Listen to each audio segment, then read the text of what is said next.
Stansberry has been charged with the offense of murder. The case has been filed and not indicted yet.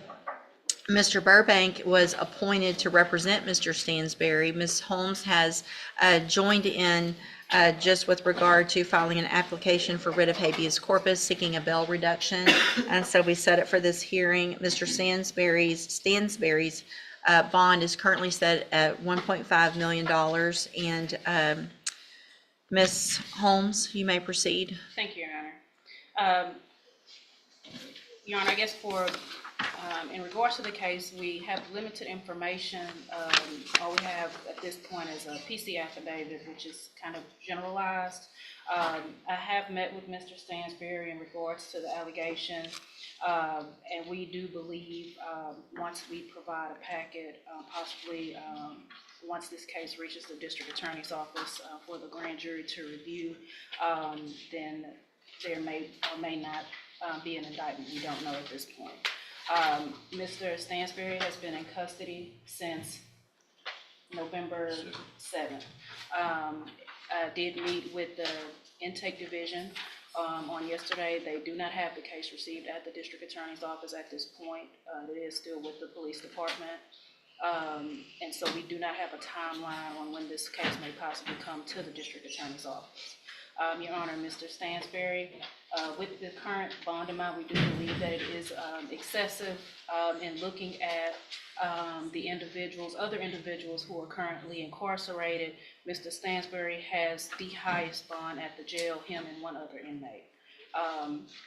And looking at other individuals at the jail, especially those who have murder charges that are not indicted at this point, their bonds currently range from $250,000 to $350,000, and I do have those names if the court needs those. Your Honor, we are asking that in light of this that... Okay, pause for a second. This is already a massive stack of charges. Notice how the judge keeps emphasizing the punishment ranges.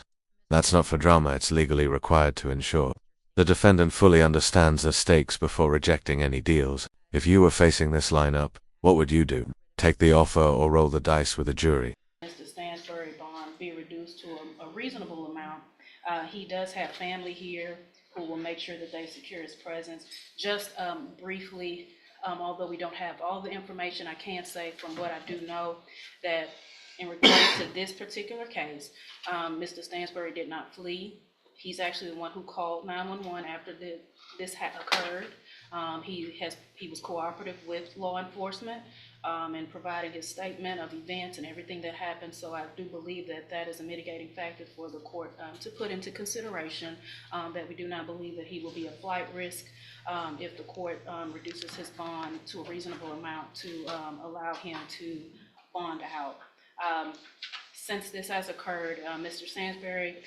Here's the big moment. The prosecution offered 35 years, and that number is important. When multiple serious charges exist, a plea deal can combine them into one manageable sentence.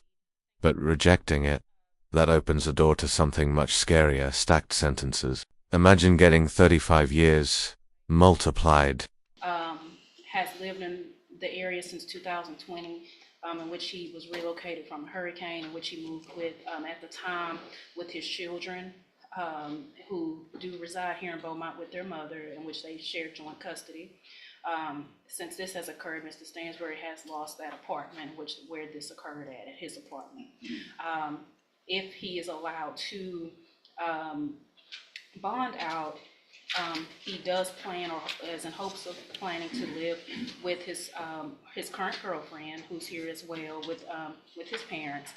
She lives at 25419 Richton Falls Drive in Richmond, Texas. And that is where he hopes that he will be able to reside if allowed to be released out on bond. Both of his parents are here. They're residents of Louisiana. His father resides in Lake Charles. His mother resides in New Iberia. But Mr. Stansberry does hope to be allowed to stay at the home in Richmond, Texas, since he doesn't have any ties to Beaumont except for his children at this point. What's girlfriend's name? Jazzy Starks. Is Ms. Starks have any criminal history? No, she does not. Okay. All right, anything else? And Mr. Stansford also, he does not have any felony conviction history as well, Your Honor. Okay. All right, thank you. Ms. Malfino? Judge, I had the opportunity this morning to speak briefly with Detective Jackson. Obviously, he is not here this morning. If the court would like to hear from him, I would ask your consideration, because we have one more docket, if you would like to hear from him in person. And there it is, the word everyone dreads, stacking. If the charges don't run at the same time, they run back to back. That's how someone can turn 20 years into 80 real fast. This is one of those courtroom moments where you can literally feel the tension rise. Would you take the deal at this point? If we could maybe hold on this until next week before any substantial reduction of this bond were to be made. I went with Ms. Holmes and we both visited with intake yesterday. We're both aware of the situation that the case has not been brought in, although a warrant was walked through based on the facts they had at the time of the offense. I have brought that to the attention of the detective, not knowing if the case will actually fall in this court next door to whom it will be assigned. I have very limited amount of information, but I did make it very clear to Beaumont Police Department, and they were very receptive to the fact that this case, even if it is absent some of the documentation, such as the phone download that the detective mentioned, it needs to be brought sooner rather than later to the district attorney's office, in all fairness to the defendant. But as the court has very limited information about the facts, I think there is going to be a dispute with respect to an affirmative defense versus an intentional and knowing murder. I don't disagree with that. I think the sides are not in the same position right now, but it's kind of hard to read between the lines with a 3-sentence probable cause affidavit. I think based on what this court has done recently, and based on, Judge, just on the fact that every single weekend we turn on the TV and there's a murder in Jefferson County, I think that bonds in this county to protect this community, understanding of the defendant's rights, need to be substantially more than they have been in the past. And I think the court is beginning to follow, at least this court, is that trend.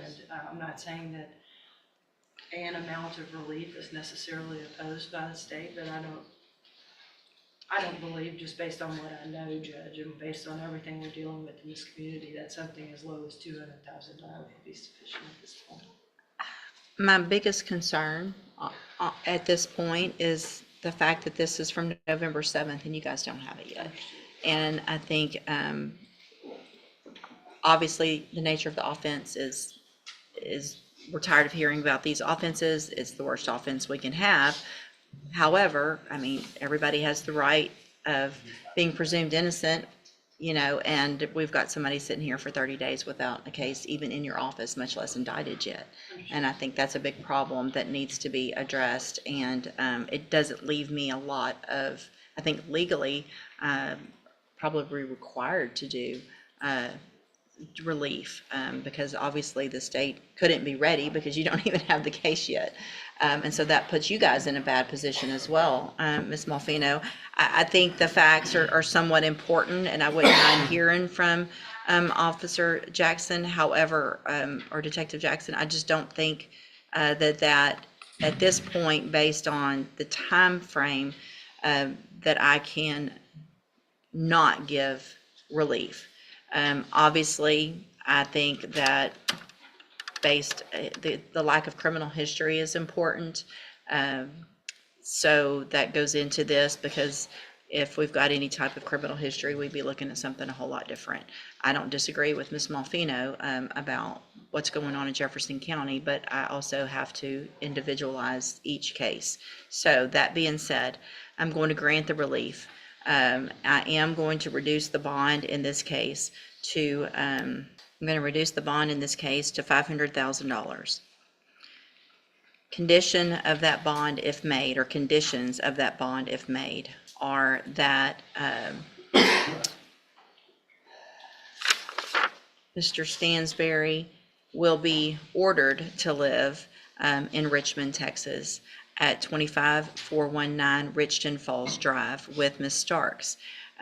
will be required to wear a GPS monitoring device and be on house arrest, other than for coming to court and for visiting with your attorney. Without my permission, you don't go anywhere else if you make that bond. If you've got doctors, if you've got different things like that, you get with Ms. Holmes, she gets with me, or Mr. Burbank, either one, they get with me, and then I either give you permission for that or not. Other than that, you're on house arrest with the GPS monitoring device.